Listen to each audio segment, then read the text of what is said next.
to A Well-Designed Business. My name is LuAnn, and I'm so glad you found this podcast. Together with my husband Vince and our partner Bill, we have grown our company WindowWorks from the ground up. So I know and I understand the challenges you face in running your interior design business. I also know that your talent alone isn't enough to ensure your success. So on this podcast, we talk about strategies and practical steps to help you grow your business. But make no mistake about it, we have our share of fun here too, mixed in with those aha moments that I love so much. This isn't fluff. Nobody has time for that. Whether you are a new interior designer or a seasoned designer, I am here to help you create and to manage the kind of interior design firm that you dream of.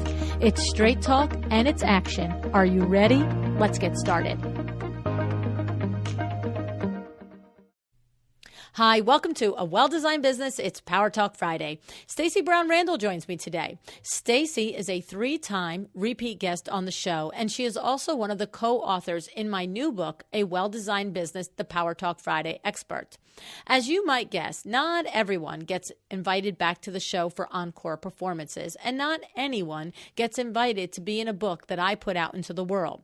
So for the coaches and the consultants that you find here again and again, it is because I know they have more to share, more to teach, and more to give us that is of genuine value to us. And Stacey fits this description perfectly. In our first 2 episodes, we talked about employee management in number 69 and the client experience in number 93. Today, we're going to talk about how to get referrals without asking. Through her Growth By Referrals program, she provides a roadmap for small business owners and solopreneurs to generate referrals without asking. In addition to being a co-author in my book, Stacey is the author of her own book, Generating Business Referrals Without Asking. She is also the host of her own podcast, Roadmap to Grow Your Business. Stacey received her master's in organizational communication, and she lives in Charlotte, North Carolina with her husband and 3 kids. Before we catch up with Stacey, I want to send a big thank you to our show sponsor, Article.com. Article.com provided the beautiful Sven chair for the cover of our new book, as well as the chairs for the LuAnn Live stage event that we had in Short Hills recently. To open your trade account and to see all of the terrific furniture that they have for you to specify on your next project, go to welldesigned.article.com. That's welldesigned.article.com. Okay, happy to reintroduce you to Stacey Brown Randall.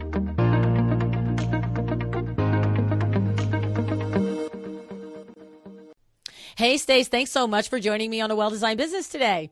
LuAnn, thanks for having me back. I'm excited to be here again. Me too. You impressed me the very first time that we met, and I remember it was so significant. There's certain things, certain guests that happens with, and I don't know if I've shared this with you in all the conversations that we've had since then. Of course, in the conversations with creating our book and our live event in Short Hills recently. Do you know that I may have said this to you, but Janelle Fotopoulos, you worked with her after you were on my show. I think she heard about you through the show. I won't swear to that. Yes, right? Okay, so she did. And what's so funny is on one of the episodes that you were on previously, we talked about the client experience, and you talked about how to up the game with the client experience.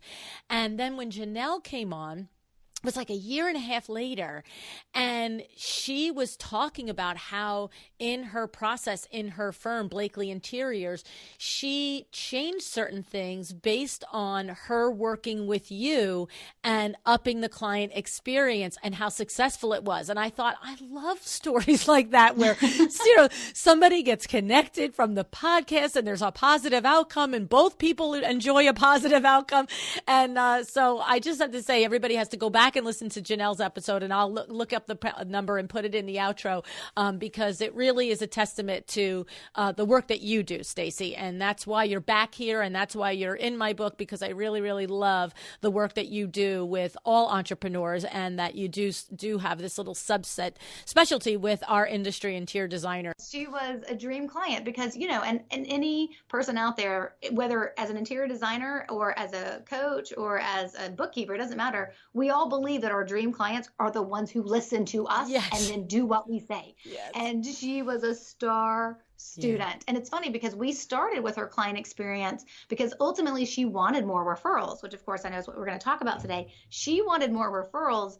And I said, well, let's go back and just make sure we've got the right foundation in place. And obviously she does amazing work. And obviously she's an incredible designer and she had a great client experience. But as she was just walking me through some things, I was like, you know what? There's some things here we can shift that would make it better. Mm-hmm. And then that would also help move her into the next phase that she wanted to go into, which was what does it actually look like to start generating referrals now from my clients and then, of course, other people in the industry that know me.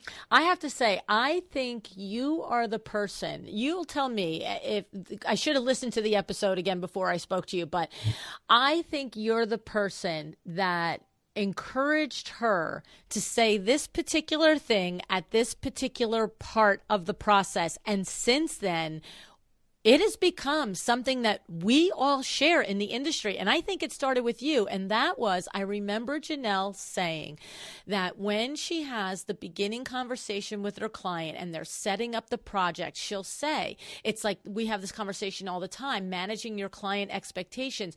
And she says, in the beginning, it's this, and we're going to be showing you beautiful pictures and beautiful drawings and this and that and the other thing. And then there's, they're going to be the approval process for all of this fabulous stuff. And she said, and in the middle part here, it's not going to feel so happy. Lots of money is going to be running out the door. It's not going to look like a lot of things are happening because that's when my office is knee deep in the weeds with doing all the procurement and checking CFAs and, all of this stuff. And for you, you're not going to see a lot, but you're going to be spending a lot and you're not going to love that part. But then hang on, because at the end, it's going to be beautiful again. And wasn't that you that encouraged her to? Yeah, see, you don't know how you have impacted our industry with that. Well, it's interesting. And so you want to know what's really funny. When people always like, well, how did you end up working with interior designers with your programs? And, when I used to do the one-on-one business coaching and now just even with my referral program or my sticky client experience program, they're like, how interior design? Like they get that I was a business coach, that I would work with coaches, right? Yes. They understand I used to be a realtor. So of course I work with realtors. And when I worked in corporate America, I worked actually for a financial advising firm. So they understand that I would have financial advisors. They're like, you understand all those industries. Like, how is it that you understand interior design so well? I'm like, well, I worked with one. Right. I hired an interior designer and I did not understand what the heck was taking so long. And I did not understand why it was such a process. And I am that typical client that in the very beginning says, it's just paint and fabric, exactly. Right? Like seriously, people, it's just paint and some fabric. Put it up, just show me the board. Right. Let's just get moving. And so the interior designer that I worked with, it's so funny because she's been a coaching client of mine for 4 years.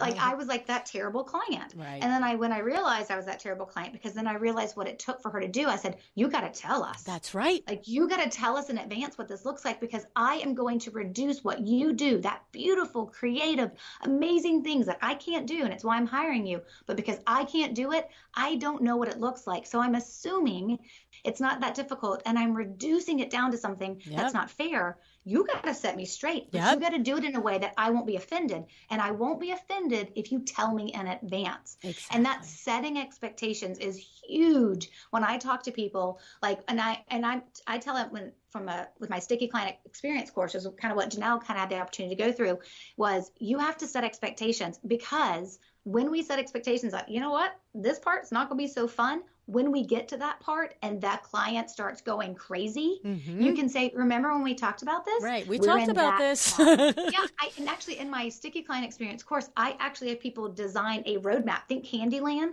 right? Yeah. They actually design the steps in their process, and that is what they give their clients. Yes. I love it. I think it's amazing. And it is so, because it's funny because myself, I'm in the industry, but I don't do the work of an interior designer. So what I love and I really feel is part of why I feel like it's one of the things that gives me this perspective to constantly dig in further to the conversations that I have with interior designers on the show and in the coaching sessions about their process, because it's when you do something for a living, you don't even know what you have already forgotten, right? But I have to say, so often I'll be like, I don't understand that. Like, I don't get that. Why do you have to do this? Or what, like to your point, why is this part taking so long?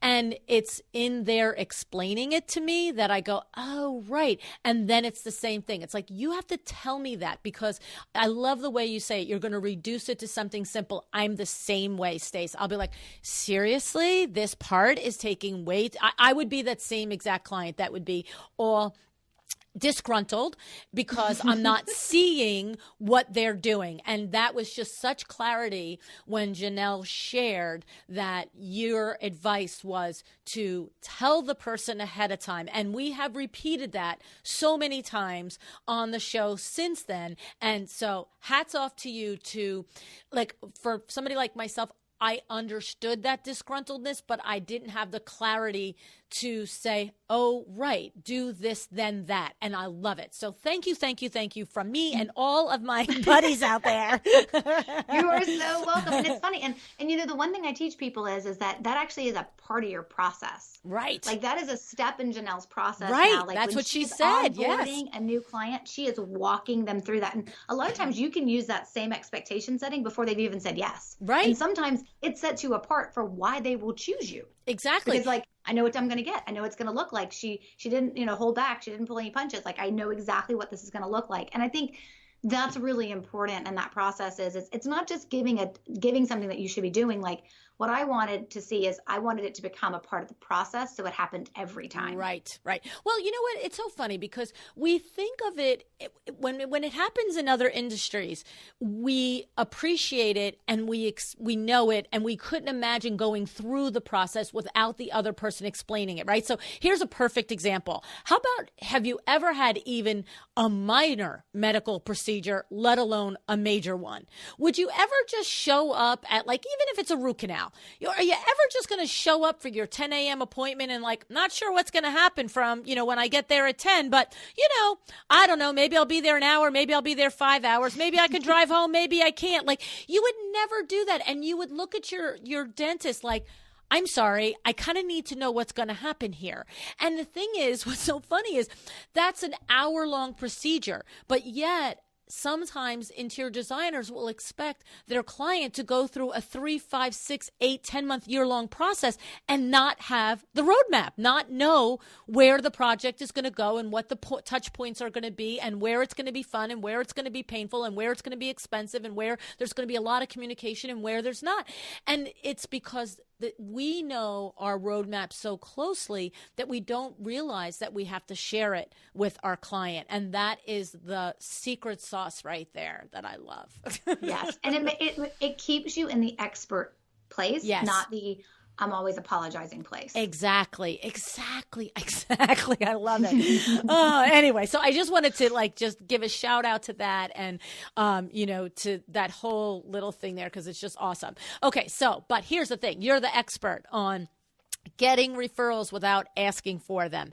And you have, you are the one out there crusading and debunking this thing that we have to do, the icky car salesman thing of asking every person we know for like 5 referrals at the end of the project. Tell us a little bit about this, Stacey.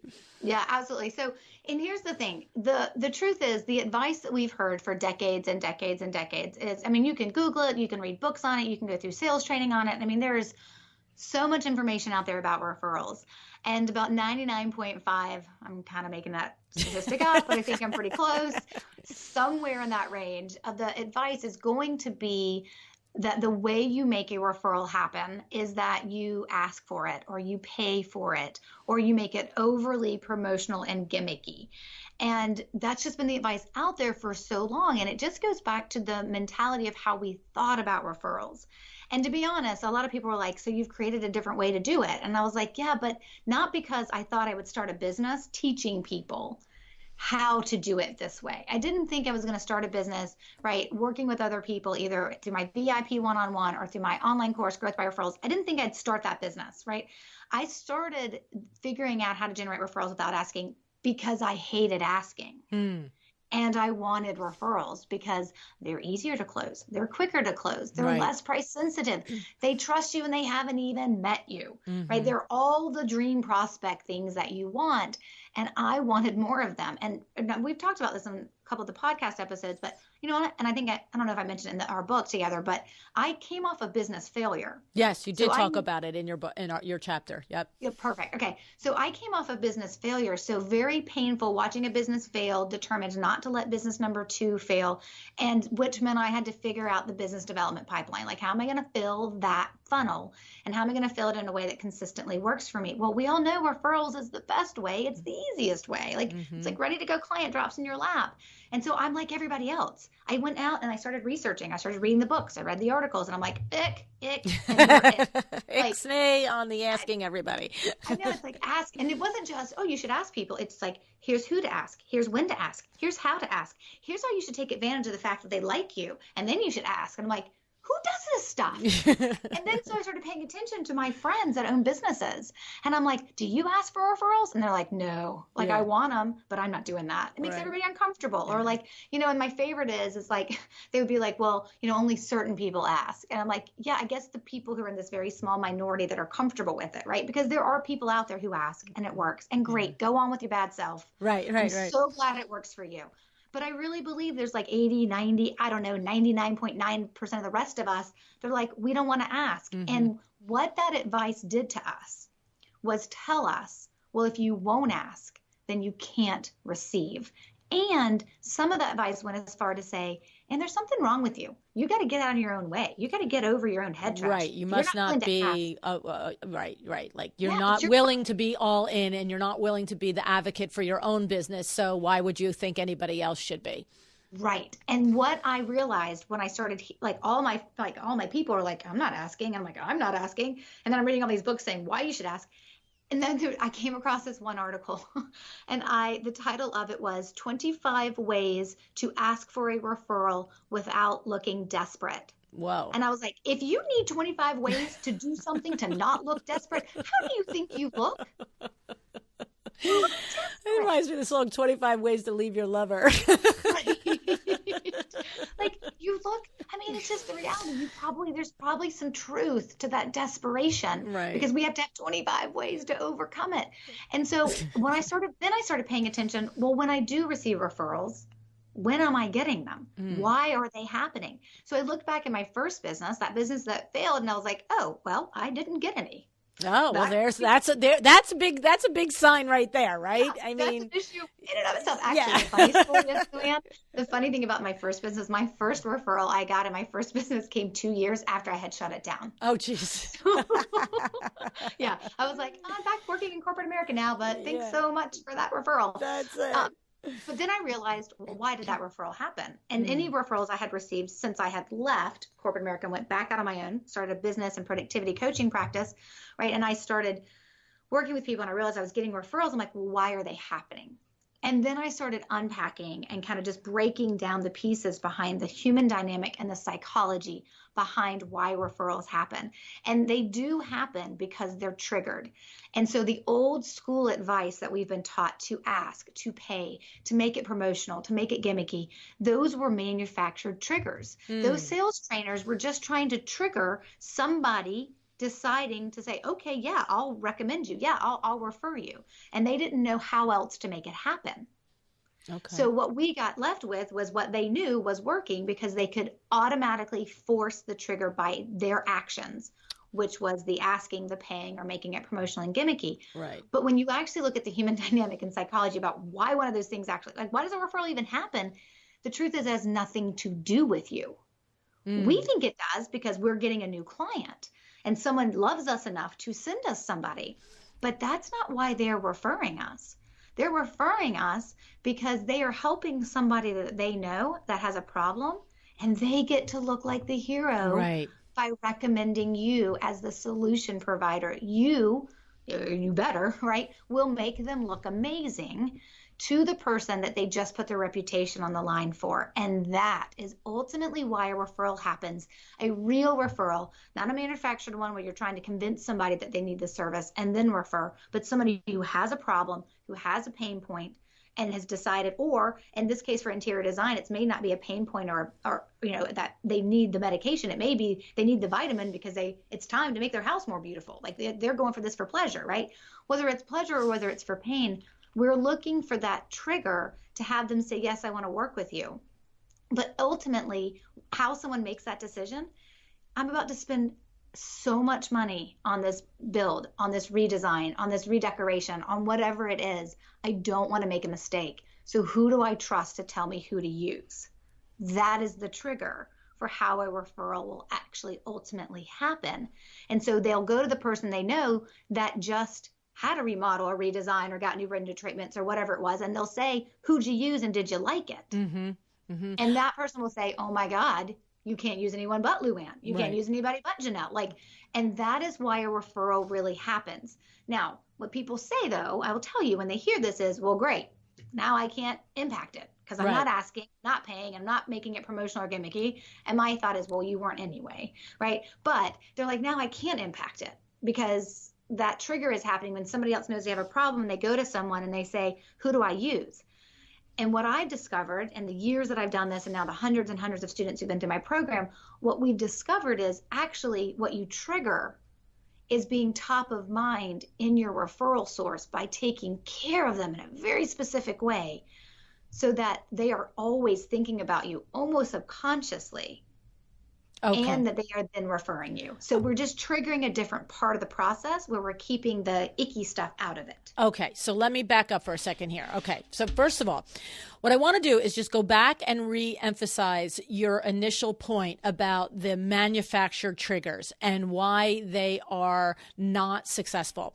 Because what it is we've all been in the situation where, I'm thinking of the Cutco days when, right? And I love the Cutco product. I love the Cutco knives. They're amazing products. But I can remember when my kids were in college and then all of a sudden their friends were like going to be Cutco salespeople, right?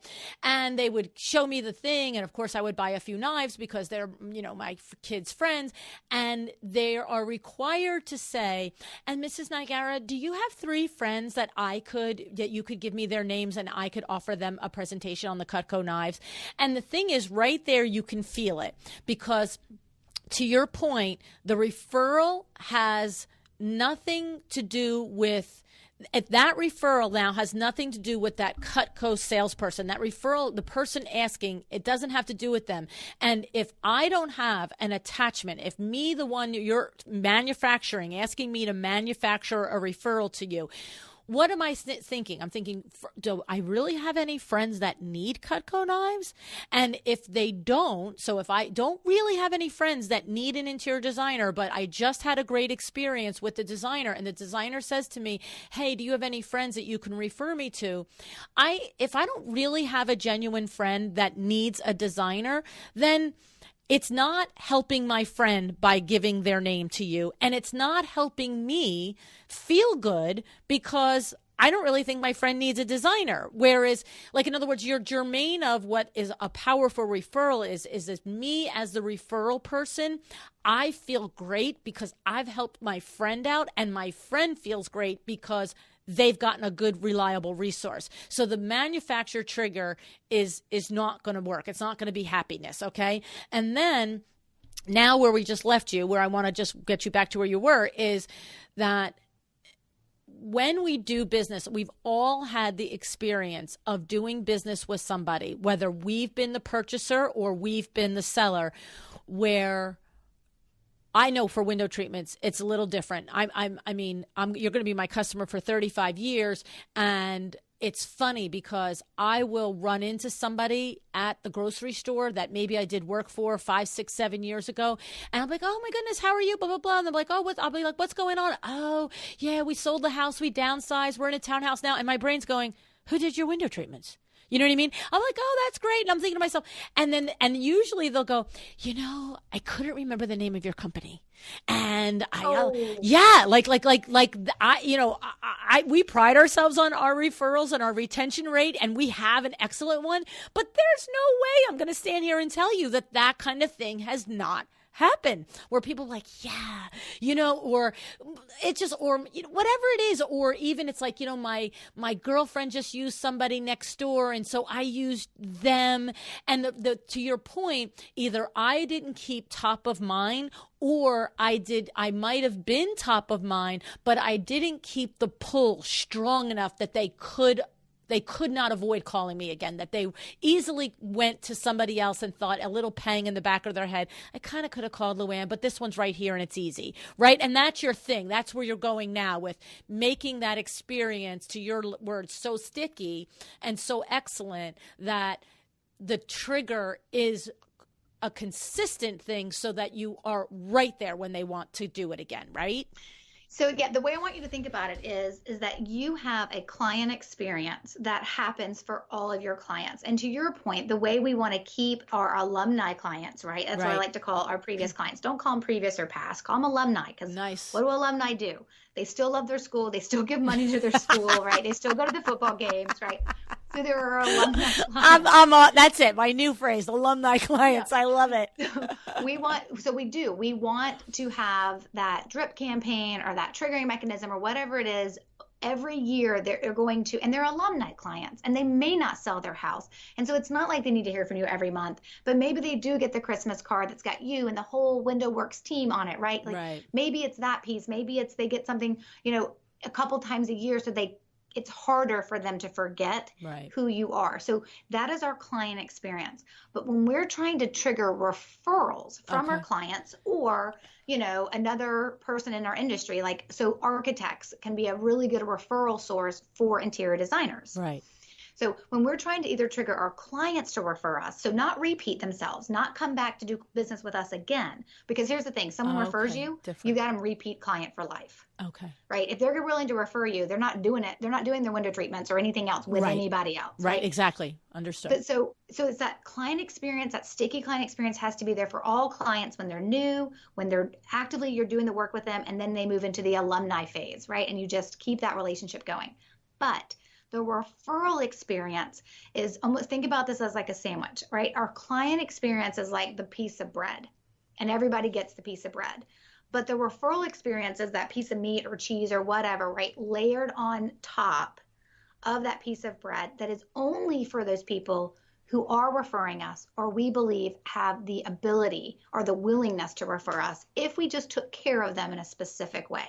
Okay. So the way I want to trigger referrals from those people that are already referring us, what we call referral sources, or what I call soon to be referral sources, those people who, why aren't they referring me, right? It's usually what we think, they should be referring me. They say they love me, right? It's how we take care of those relationships. And it's a subset. It's not all your clients, and it's not all the architects, right, or home builders that you know, right? It is a subset of the people that are your clients, and a subset of the people who are in the industry that know what you do, right? And then know who your ideal client is. And it's the way you build a relationship with them that allow them to either start referring you or to continue to refer you. So do you see the difference between the client experience that everybody gets and the referral experience only those who refer, or we want to be referring us, actually receive? And so, and what is it, I don't want to say a guess, but is it just an analysis of our current, so for an interior designer has between 2018 and 2019, maybe has 20 clients that they can look and say, this is my body of clients for the last 18 months. Do I just make an analysis of who are the more likely people just on my own gut instinct that could become a referral source that I'm going to put more energy and touch points in, or do we do it with everybody, Stace, and then see who rises and becomes that consistent referral person? What are we doing with that? Yeah, okay, excellent question. And it really depends on how long you've been in business.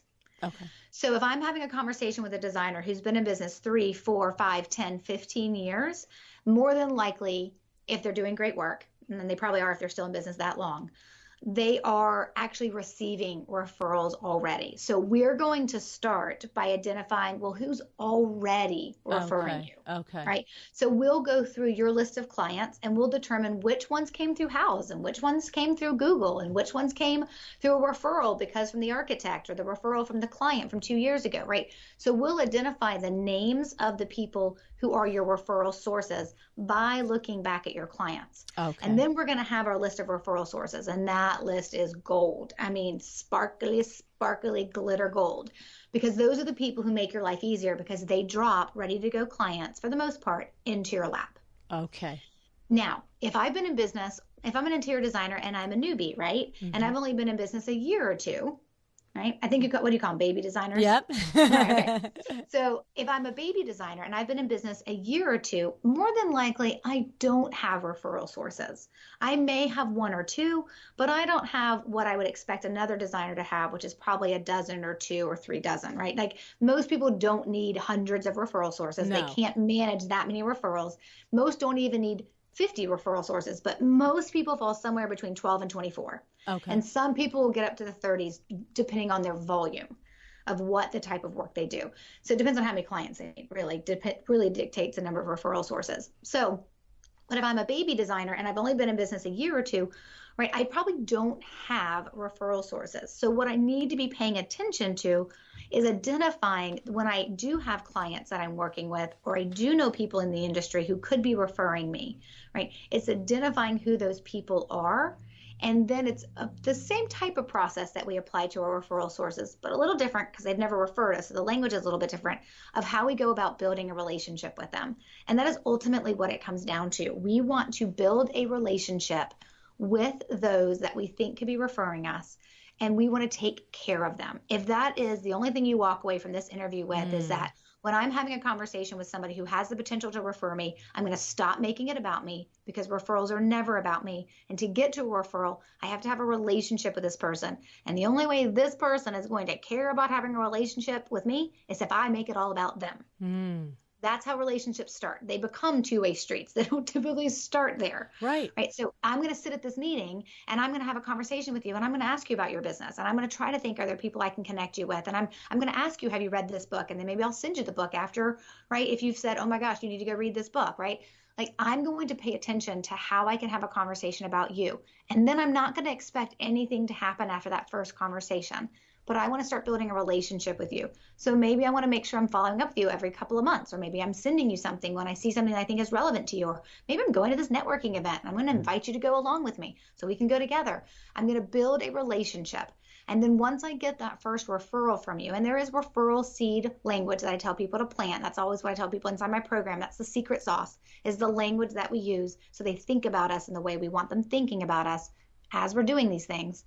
And then after they get that first referral, then I'm going to drop them into my referral source program. Then I got this plan every year that I'm following that keeps me connected and top of mind and memorable and meaningful, impacting the feelings of my referral sources so they know how much I care about them and how thankful I am that they send me referrals, and I never let them forget how valuable they are to me. And so it's like, I don't have referral sources. Okay, build relationships.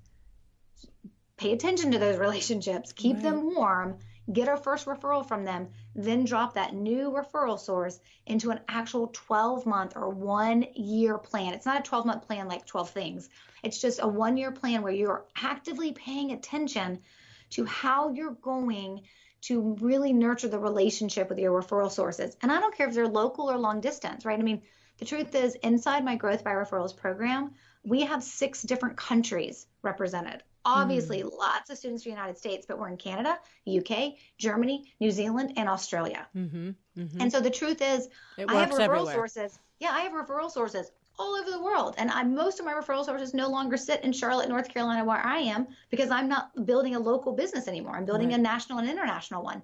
And so it doesn't matter where your referral sources are sitting. You can still do things that will impact them, saying, wow, Stacey really cares about me. And then the piece I teach, that secret sauce piece, is, well, here the secret sauce piece is that language I want you to weave in so that when they're thinking about, oh my gosh, LuAnn is amazing, they're also thinking about me from referrals because that's the language I'm dripping into in special ways, planting those seeds when I'm doing that outreach to them.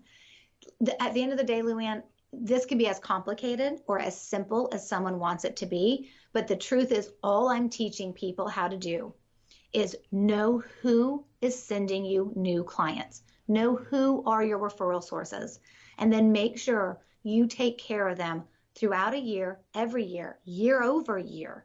You are taking care of them so that they think of you and only you as top of mind in the referral way because we're using that language. But this comes down to relationships. That's Right. all this is. Like, people can tell you they love how I take care of them when they start referring to me, but you know what? More that they know I mean it. Right. And it's genuine and it's authentic. And they also know I'm taking really good care of whoever they just sent to me. You know what I love about this, Stace, is that what you're basically saying is, I'm going to break it down here. So if I'm in business 3 to 10 years, if I sit down with myself, if that's all I am, if I'm a solo, or my staff, if I've got one, and we just do an inventory and we just literally brain dump, who are the past clients that have referred new clients to us? That's what we're, number one, we're identifying the people who have actively referred us. And then we're just saying, you know, how do we make them feel special? How do we, it's you know, it's funny because Amy Fleury's on the show a couple of times, and she wrote a book, Recipe for Press. And her whole thing is, how do you have the editors want to speak to you and make you the expert when they have a question about floor plans? Or how do you get your ideas and your projects, you know, pitched and accepted by the different editorial regional magazines? And she says it starts with building a relationship. Just what can you give them? What can, you know, just nurturing it. And that's what you're saying. You're saying, you know, don't stand there and say, hi, that's great. You sent me a referral last year. Hi, can I have another one? You're thinking about what is that person's like just like a friend. Like in other words, if you met somebody at a networking event and you just connected with them as a friend, and a week later you were like, my goodness, we just had this conversation about XYZ, and here's an article about it, or here's a book to your point. You would, if you like the person as a person, you'd want to do something nice for them. And so you do it. And now they remember you, and maybe they do something, or you just do it again. So what you're saying is just apply human decency to your clients, right? Like, I'm just like, oh my goodness, this is hysterical. And then what you're also saying is, if you are brand new, so say I'm a baby designer and I am in business 6 months and I have had one project. You've learned enough about that individual person and their family in the course of doing that project that there's something that you can do to honor them and to be a friend to them. That's basically what you're saying is take them as a person and not as a client, and take them as somebody that you want to just honor and say, hey, I noticed that you really love, here's an article on triathlons, and you told me when we were doing your house in February that you were running you were doing a triathlon in the spring. Like, that's what you're talking about, right? You're not talking about this big salesy thing. You're talking about creating a relationship with people. Yeah, being normal, right. Being a human, because the reality is we don't get a lot of that in business today. Right. We're go, busy, get it done, right? I mean, it's all about operational success and efficiencies. And it's like we live in this world where we are deprived of experiences, which means we're deprived of feeling certain ways about people. And I always tell folks, and it's true, like, and I would say if you're a baby designer and you only have a couple of clients, you also need to be getting referrals from people who are not clients, because that's not enough clients. Right. You need to get out there and find some centers of influence, like the architects, the home builders, the whomevers that can also be referring you. And you are competing with other designers who are trying to do the same thing, but you're not going to be salesy. You're going to be relationship building, and that will feel different to that architect, to that builder, to that client, because you got to care. And that's the one thing I tell people, like, you cannot manipulate your way. No. Or fake your way through my program. It's not possible. It will be very, very obvious. You've got to actually be like, oh, this sweet matters. Jesus, I love my people so much because they send me new clients. I can't wait to do something for them. I can't wait to thank them. I can't wait to tell them how much they matter to me. And you've got to be willing to do that for this to actually work. But you know what? Like there's a reason why Nelson Research reports every year for like 20, 30 years, however long this report's been coming out, that something like 80-something% of people prefer to make a buying decision based on somebody else's recommendation. Right. Well, like, and the this thing is why this matters. Yes. And the thing is, to your point, that other designers are going to be trying to have an effect on the same centers of influence, right? The same architects, blah, blah, blah. But to your point is, I don't care if 4 interior designers all were to identify the exact same architect as quote unquote their potential referral source. Each of those 4 designers have completely different personalities and are going to nurture that relationship in a completely different way. And the chances that all 4 resonating is probably not likely, but even if they all 4 did, it's each unique to that person. That's the part where you say you can't manufacture it. You can't fake it. We're not saying, oh, great, let me just think of, 10 ways to impress your, architect. It's no, what is my genuine way of admiring and expressing some sort of acknowledgement of that architect or that kitchen designer or that realtor that is true to them. And what I've learned about that person might be different than what you learned about them at a different networking meeting, right? You know what I'm saying? Like if it's really real, there's no competition for real. Real is just real. It's just real. And it's true. And I think that that's what people sometimes forget, right? Is that this is about, and I always tell folks, my simple philosophy is this, right? Referrals come from relationships. Right. And those relationships hopefully better be real, right? So referrals come from relationships, and relationships have to be maintained by ongoing connections, or what we call inside the program touch points, because they cannot forget about us. One-hit wonders do not work.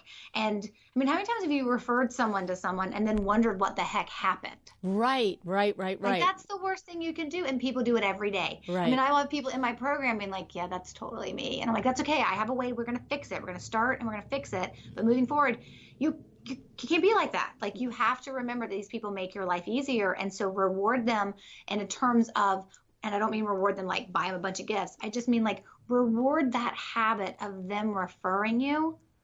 Right. Just reward that behavior of them referring you regardless of outcome. And isn't sometimes a reward is actually just the acknowledgement. It's the picking up the telephone and saying, thank you so much for telling your neighbor about me. I am thrilled and looking forward to my consultation with her. And then taking 5 minutes to say, and how are your kids and what's going on? Like, it's humanness is what you're saying. And it's just taking something. I always say, there's things that we know in like almost like in verticals, right? So in this vertical as a human being, if somebody did something for me in my personal world, I would never, get a gift or a birthday present or a Christmas present or it's a Tuesday present and just be like, yeah, that's great. Bye. Like I would, call my mother, call my friend back, send a thank you. I would, send a smoke signal. But sometimes when it happens in business, we forget that same little level of nicety, right? And that is very powerful. And I love that, Stace. I love it. I think it's sometimes you forget what you already know is the point. I tell people all the time when I talk about what I do I'm going to take you back to business basics. Yeah. And I'm actually going to take you back further than business basics. I'm going to take you back to being a good human. Yeah. Basics. It's like, what was that book called? It was something, it's not the chicken soup book called, it's one of those darn books that it's, one of those things. It's just like the basic things in life. Like, you know what I'm saying? And it's funny how sometimes, and this is what I tell people, I'm like, it's really funny that people actually have to pay me money to remind them of what this looks like. But I do believe that the piece though that takes us a little bit further than just focusing on the relationship is that secret sauce, and it is the referral language, those seeds I teach people how to plant, so that we somewhat do control how our referral sources are thinking about us. And I don't mean, so let me give you an example. I don't mean like there's all these secret codes. Like that's not what I'm talking about. But here's what I talk about in my book, Generating Business Referrals Without Asking. one of the easiest seeds to plant is in that thank you card that you write when someone's referred you. Because I want you to write a handwritten card. I don't want you to email. Right. And so that handwritten card should just say, right, thank you, LuAnn, for referring, right, Janelle to me. It is an honor and a pleasure to work with the people you know and care about. If I can ever help you, let me know. Right? 3 sentences. And in that, I planted 2 seeds. The first one being the use of the word referring. Like, thank you for referring Janelle to me, right? And then the second one being that I made clients plural. It's an honor and a privilege to work with clients, right? Or to help not clients, sorry. It's an honor and a privilege to help the people, you know. I made people plural. Okay. Right? Like, so I'm then telling them like, hey, yeah, it is an honor to work when you send me people like this. Right. But I'm not saying, you got any more? Right. Like, I'm not doing that. And then I'm making it about them. Let me know how I can help you. Right. And so in the program, I teach people that this language that we use is critical to that outreach and those touch points and that memorable and meaningfulness I want you to be when you're building those relationships, so that we do kind of, right, direct a little bit of how they think about us, but we're never asking, so it still feels genuine and authentic. Right.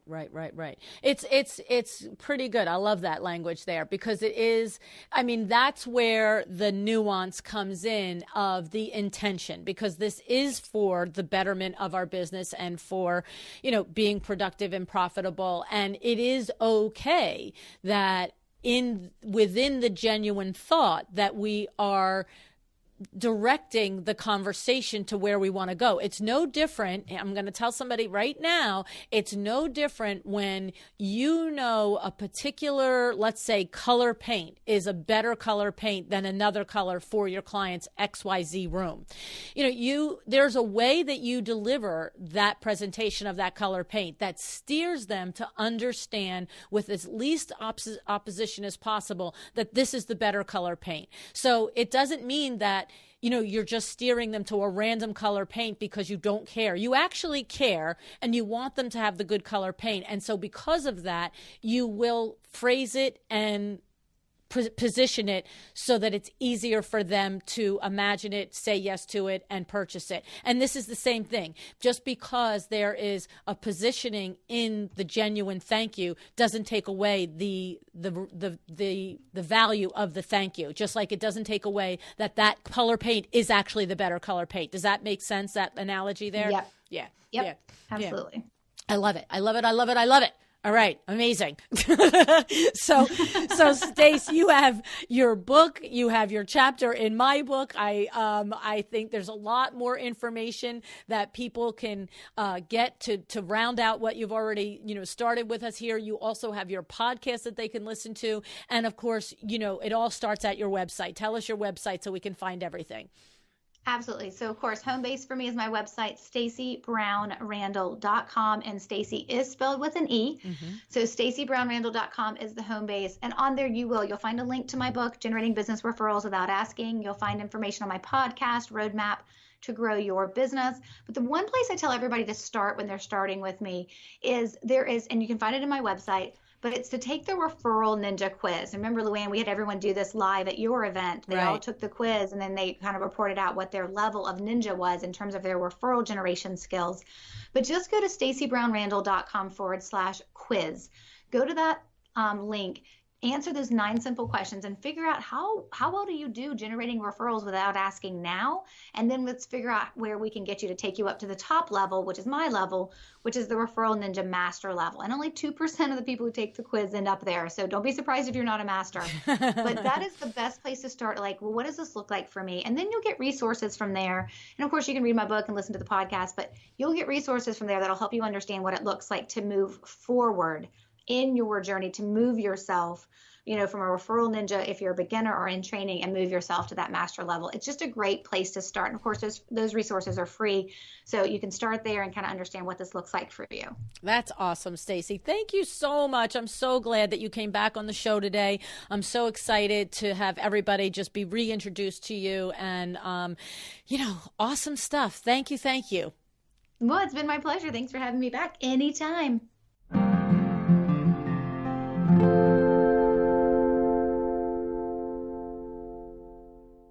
So the first thing I think that you definitely should do is go back and listen to the episode with Janelle Fotopoulos of Blakely Interior Design. Janelle is definitely a hashtag smart lady. Her show is episode number 364. And in addition to the client experience, there was other takeaways from Janelle's show that are valuable for you and helping you run your business. We talked about how she motivates her employees. It was a great show. All right, now, how about this way of thinking, this way of looking at referrals and how to cultivate them that Stacey is talking about? The thing that I heard, my aha moment in this conversation is I think that most of us as good human beings of the universe kind of do this already, right? That's what we talked about in the show. If we have an opportunity, if somebody does something nice for us, if they send us a referral, we send them a thank you note. We do that already, I'm sure, right? How about if we see something that we think might be of use or value or interest to our client? You probably are in the habit of sending that along to your clients. But the thing is that we're doing it haphazardly. We're doing it when it organically arises, right? When the opportunity organically presents itself. And I think that the big takeaway from Stacey is that her message is to do it with intention, to actually analyze who and where our current referral sources are, like who they're coming from, and then intentionally acknowledge them throughout the year to, like she says, to keep putting ourselves front of mind with them. And I also like that she said it's one thing to make the gesture, but it's another thing to spell out in a very nice way in that gesture the seeds of the thing that we're looking for. So if you remember, her line was, thank you so much for the referral to, she used Janelle, right? Thank you, LuAnn, so much for the referral to Janelle. It's an honor and a privilege to help the people that you know. Please let me know if I can be of any help to you. Very simple, but it's very intentional, isn't it? That's exactly the whole point of this conversation, is to take something that you are probably accustomed to doing and just putting a little bit more thought behind it so that it actively generates more clients for you. Okay. So it's just like everything else in our business. It's, you might really you have a good way of selecting what kind of tile goes on, a backsplash. But once you put it into a system and a process of the way that, first I pick this, then I pick that, then it becomes a process. And I think that's all she's saying here is generating referrals can be one more process in your business. And it's a pretty smart one to have.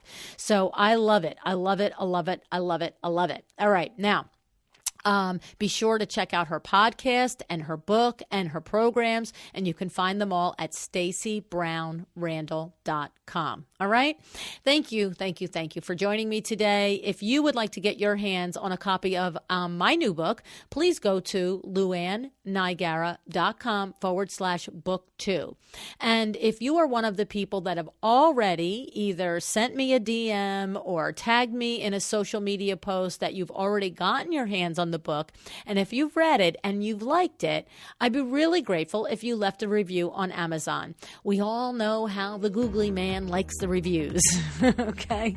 So thank you so much again. Thanks tons. Go out, create a business that you love, one that represents your ideals and earns you the living that you deserve. Okay? You can do it. Start with a decision to be excellent.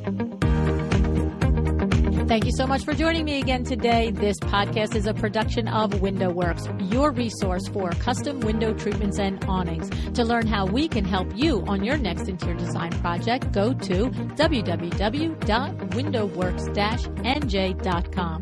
And if you're interested in working with me on your business, either through masterminds or one-on-one coaching, or you want to know how to get my book, The Making of a Well-Designed Business, or you just want to know what's going on in the podcast land and where I'm going to be, all of that is found at LuAnnNiagara.com.